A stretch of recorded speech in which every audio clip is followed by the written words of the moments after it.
The pool being used for this video is the 24-foot by 12-foot by 48-inch oval frame pool.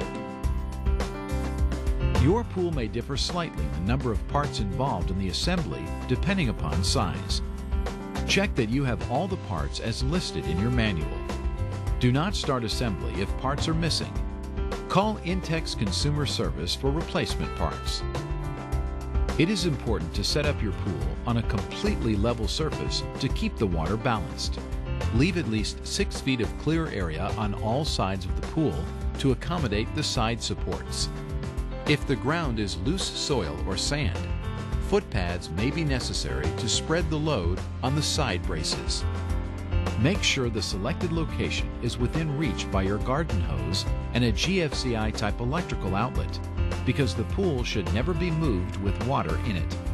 Do not put the pool right against your house. Envision the traffic patterns around the pool and see where you can place the filter pump without people tripping over the electric cord. Some communities require fenced enclosures. Check with your city for local requirements. To set up your oval frame pool, you will need petroleum jelly and an air pump such as these from Intex.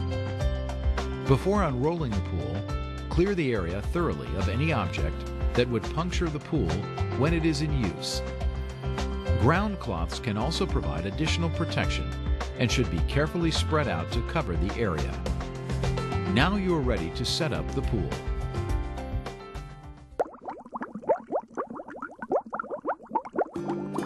Unroll the pool liner on top of the ground cloth, making sure it is right side up. Do not drag the pool across the ground, since that may result in leaks.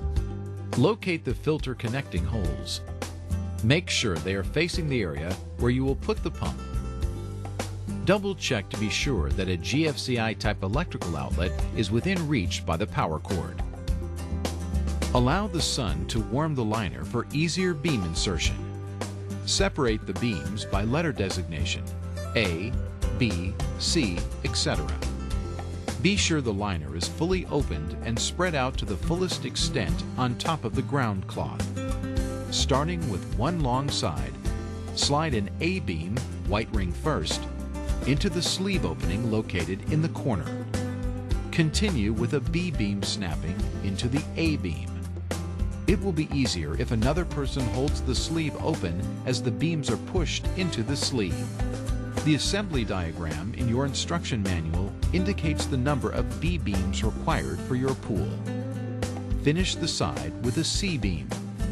Keep the metal beam aligned with the white sleeve holes.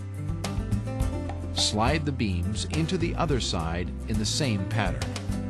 Before inserting the large U-shaped side supports into the frame, slide the restrainer straps onto them as shown. Keep the pool liner frame flat on the ground to make insertion of the supports easier.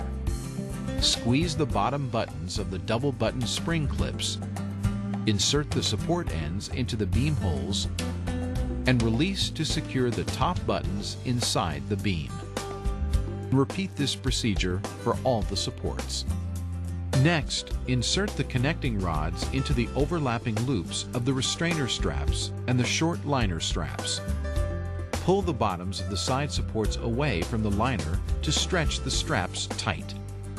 Flip the inflatable top ring out to pull it outside the wall line of the pool. Inflate it with an air pump. Allow some room for daytime expansion in the sun. Do not use high-pressure air. Ask your store for an inflatable air pump like these from Intex. Finish the pool assembly by stepping carefully inside the liner to smooth out the wrinkles. Check to make sure the drain valves are closed. The sides of the liner must be pushed outward. Again, make sure the pool is centered on the ground cloth. Consult your local pool supply or home improvement center for advice on suitable pads to put under the supports if your ground is not solid or is covered with asphalt. Finally, recheck the filter connector holes to see if they are still facing the area where you will put the filter pump. Make adjustment if necessary. Please set up your filter pump before filling the pool with water. Refer to the menu options to select the appropriate filter pump assembly video.